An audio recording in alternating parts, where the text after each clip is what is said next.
வெறும் 10 எலுமிச்சப்பழம் கிடைச்சா கூட இந்த மாதிரி இட்லி தட்டில் வேக வச்சு சாப்பிட்டு பாருங்கள். செம்ம டேஸ்டியாக இருக்கும். இது வரைக்கும் நீங்கள் எலுமிச்சை பழத்தை வச்சு இவ்வளோ டேஸ்டியாக செஞ்சு சாப்பிட்ருக்க மாட்டீங்க. அந்த அளவுக்கு நல்ல வாசனையோட அப்படி ஒரு டேஸ்ட்டில் இருக்குங்க.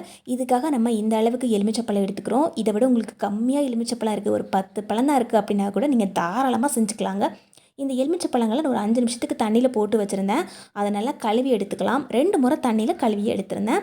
இப்போ நம்ம அடுப்பில் இட்லி பாத்திரம் வச்சுக்கலாம். கீழே தண்ணி ஊற்றி வச்சுக்கிறேன், அதுக்கு மேலே தட்டு வச்சுக்கிறேன்.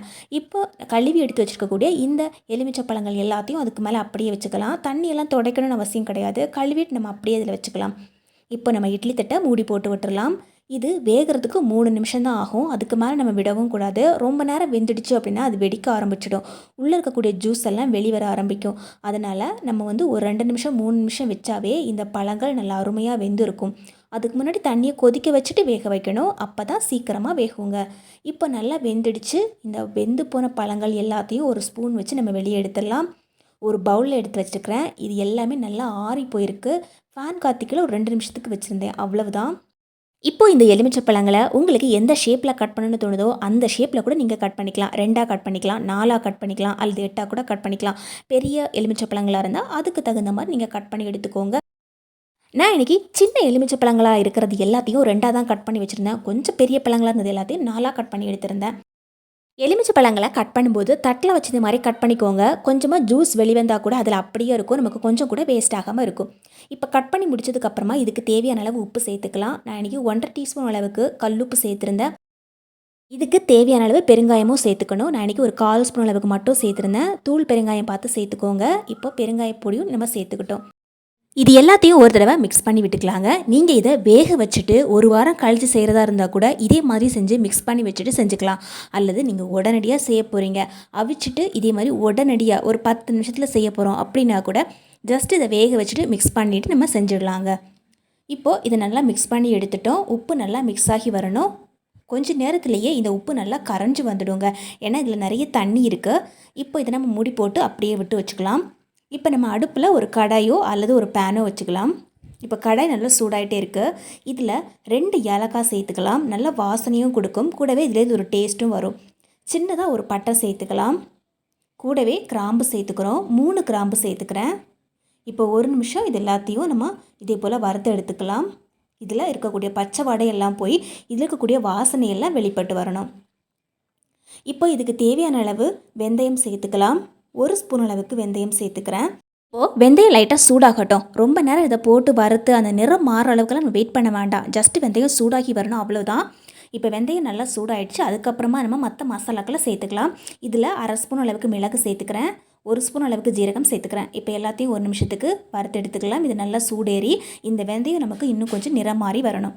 இப்போ வெந்தயம் நல்லா நிறம் மாறி வந்திருக்கு. நல்ல ஒரு கோல்டன் ப்ரௌனிஷ் கலர் வர்ற அளவுக்கு நம்ம வறுத்து விடணும். அதுக்கப்புறமா நம்ம இதில் கடுகு சேர்த்துக்கலாம். 1 ஸ்பூன் அளவுக்கு கடுகு சேர்த்துக்கிறோம். இப்போ கடுகு சேர்த்து நம்ம இதை வறுக்கும்போது கொஞ்சம் நேரத்தையே கடுகு நல்லா சூடாகி அது நல்லா வெடிக்க ஆரம்பிச்சிடும். அந்த மாதிரி வெடிச்சிடுச்சு அப்படின்னா நம்ம கரெக்டான அளவில் வறுத்தெடுத்துருக்குறோம் அப்படிங்கிற மாதிரி அர்த்தங்க. ரொம்ப ஹை ஃப்ளேமில் வச்சிடாதீங்க, வெந்தயம்லாம் சீக்கிரமாக தீஞ்சு போயிடும். இப்போ நம்ம அடுப்பில் ஒரு கடாய் வச்சுக்கலாம். இதில் 2 ஸ்பூன் அளவுக்கு சமையல் எண்ணெய் சேர்த்துக்கலாம். 1 கைப்பிடி பூண்டு உரித்து வச்சுருந்தேன், அதை நம்ம அப்படியே சேர்த்துக்கலாம். பூண்டோட அளவு நம்முடைய விருப்பம் தாங்க. கொஞ்சம் அதிகமாகவும் சேர்த்துக்கலாம் அல்லது கம்மியாக சேர்த்துக்கணும் அப்படின்னு நினச்சிங்கன்னா கம்மியாகவும் சேர்த்துக்கலாம். மீடியம் ஃப்ளேமில் வச்சுட்டு 1 நிமிஷத்துக்கு நம்ம இதை வதக்கிட்டே இருக்கலாம். அந்த டைமில் இந்த பூண்டு நல்லாவே வதங்கி வந்துடுங்க. இப்போ நம்ம 2 கைப்பிடி அளவுக்கு இஞ்சி கட் பண்ணி வச்சுருந்தோம், அதையும் நம்ம அதில் அப்படியே சேர்த்துக்கலாம். இஞ்சி சேர்த்துக்கும் போது நல்ல டேஸ்ட்டு கிடைக்கும், நல்ல வாசனை கிடைக்கும். நார்மலாக நம்ம செய்கிறத விடையும் இந்த இஞ்சி சேர்த்து செய்யும்போது ஒரு சூப்பரான டேஸ்ட்டு கிடைக்கும். இஞ்சி கொஞ்சம் அதிகமாகவே சேர்த்துருக்குறேன். இப்போ நம்ம எல்லாத்தையும் நல்லா மிக்ஸ் பண்ணி விட்டுக்கலாம். ஹை ஃப்ளேமில் வச்சுட்டு 1 நிமிஷத்துக்கு நம்ம வதக்கி விட்டோம்னா இஞ்சி சீக்கிரமாக வெந்து கிடச்சிடுங்க. இப்போ இந்த மாதிரி கொஞ்சம் நிறம் மாதிரி வந்திருக்கு. அதுக்கப்புறமா ஒரு கரண்டி வச்சு இதை நம்ம அப்படியே வெளியே எடுத்துடலாம். இதில் ஊற்றிருக்க எண்ணெயே கரெக்டாக இருக்கும். உங்களுக்கு இன்னும் கொஞ்சம் ஊற்றணும்னு தோணுச்சுன்னா நீங்கள் ஊற்றிக்கோங்க. நான் முதலையே ஊற்றும் போது கொஞ்சம் நிறையவே ஊற்றிருந்தேன், அதுவே கரெக்டாக இருந்தது. இப்போ நம்ம இதில் கடுகு சேர்த்துக்கலாங்க. 1 ஸ்பூன் அளவுக்கு கடுகு சேர்த்துக்கிறேன். 4 பச்சை மிளகாய் சின்னதாக கட் பண்ணி வச்சுருந்தேன், அதையும் நம்ம இதில் சேர்த்துக்கலாம். நல்ல காரமாக இருக்கக்கூடிய பச்சை மிளகாய் சேர்த்திங்கன்னா நல்லாயிருக்கும். இப்போ ஒரு முறை இது எல்லாத்தையும் நம்ம வதக்கி விட்டுருக்குறோம். இப்போ நம்ம கறிவேப்பிலை சேர்த்துக்கலாங்க. கறிவேப்பிலை கொஞ்சம் அதிகமாக சேர்த்துக்கணும் அப்படின்னு நினச்சிங்கன்னா கூட நீங்கள் அதிகமாக சேர்த்துக்கோங்க, நல்ல வாசனை கொடுக்கும். அது மட்டும் இல்லாமல் கறிவேப்பிலேருந்து நல்ல டேஸ்ட்டும் கிடைக்கும். நான் இன்றைக்கி ஒரு 2 கைப்பிடி அளவுக்கு கறிவேப்பிலைகள் சேர்த்துருந்தேன். தண்ணி இல்லாமல் சேர்த்துக்கோங்க, கழுவிட்டு தண்ணி இல்லாமல் நம்ம சேர்த்துக்கணும். இப்போ நல்லாவே கறிவேப்பிலைகள் வதங்கி வந்திருக்கு. இப்போ நம்ம இதில் மிளகாய் தூள் சேர்த்துக்கலாம். 1 1/2 டீஸ்பூன் அளவுக்கு மிளகாய் தூள் சேர்த்துக்கிறேன். 1 1/2 டீஸ்பூன் அளவுக்கு தனியாத்தூள் சேர்த்துக்கிறேன். 1/4 ஸ்பூன் அளவுக்கு ஜீரகத்தூள் சேர்த்துக்கிறேன். இந்த மாதிரி தனியாகவும் சேர்த்துக்கலாம். அல்லது நீங்கள் ஒரேடியாக சேர்த்துக்கணும் அப்படின்னா வீட்லேயே அரைச்ச குழம்பு மிளகாய் தூள் இருந்தால் அதில் நீங்கள் ஒரு 3 ஸ்பூன் அளவுக்கு சேர்த்துக்கோங்க. அப்படி சேர்த்திங்கன்னா கூட டேஸ்ட் நல்லாயிருக்கும். தனித்தனியாக மசாலா இருந்தால் அப்படியே சேர்த்துட்டு இதே போல் நம்ம வறுத்து எடுத்துக்கலாம். நிறம் நல்லா மாறி வரணும். இப்போ நம்ம ஏற்கனவே வறுத்து வதக்கி வச்சுருந்த பூண்டு, இஞ்சி அது எல்லாத்தையும் சேர்த்துட்டு நம்ம ஏற்கனவே கட் பண்ணி வச்சுருந்தோம் இல்லைங்களா, அது நம்ம அப்படியே இதில் சேர்த்துக்கலாம். நான் டைம் எல்லாம் கொடுத்துக்கல. நீங்கள் ஒரு வாரம் கழித்து செய்கிறதா இருந்தால் கூட செஞ்சுக்கலாம். அல்லது நீங்கள் உடனடியாக செய்கிறதா இருந்தாலும் செஞ்சுக்கலாம். நான் இன்றைக்கி எக்ஸ்ட்ரா டைம் எதுவுமே கொடுத்துக்கல. ஜஸ்ட்டு நான் வேக வச்சு அப்படியே மிக்ஸ் பண்ணி வச்சுருந்தேன். இந்த மசாலா வறுத்துக்கிறதுக்கான அந்த டைம் மட்டும்தான். உடனடியாகவே நம்ம செய்ய ஆரம்பிச்சிடலாங்க. இப்போ நம்ம எல்லாத்தையும் நல்லா மிக்ஸ் பண்ணி விட்டுட்டோம். முதல்லவே நம்ம மசாலாவை எண்ணெயில் போட்டு வறுக்கும்போது நல்ல ஒரு நிறம் கிடைக்கும். இதே போல் நல்லா மிக்ஸ் பண்ணி எடுத்துக்கோங்க. ஏற்கனவே நம்ம வறுத்து வச்ச பொருட்கள் நல்லா ஆறி போயிருக்கும். அதுக்கப்புறமா மிக்ஸி ஜாரில் போட்டுக்கலாம். இப்போ நம்ம இதை நல்லா பவுட்ரு பண்ணி எடுத்துக்கலாம். கொஞ்சமாக போட்டுக்கிறதால நமக்கு ஆரம்பத்தில் கொஞ்சம் அடிபடுறதுக்கு கொஞ்சம் கஷ்டமாக இருக்கும். அதுக்கு பல்ஸில் போட்டு அடிச்சு எடுத்திங்கன்னா இதே மாதிரி நல்லா பவுடராகவே கிடைக்குங்க. உங்களால் எவ்வளோ பவுடர் பண்ண முடியுமோ அந்த அளவுக்கு பவுடர் பண்ணி எடுத்துக்கோங்க. அதுக்கப்புறமா இந்த பவுடர் நம்ம அப்படியே இதில் சேர்த்துக்கலாங்க. இந்த பவுடர் சேர்த்துக்கும் போது நல்ல வாசனை கிடைக்கும். ஒரு சூப்பரான டேஸ்ட்டு கிடைக்கும். இது வரைக்கும் நீங்கள் எலுமிச்சை பழத்தில் இப்படி ஒரு ஊறுகாய் நீங்கள் செஞ்சு சாப்பிட்ருக்க மாட்டீங்க. அவ்வளோ அருமையாக இருக்குங்க.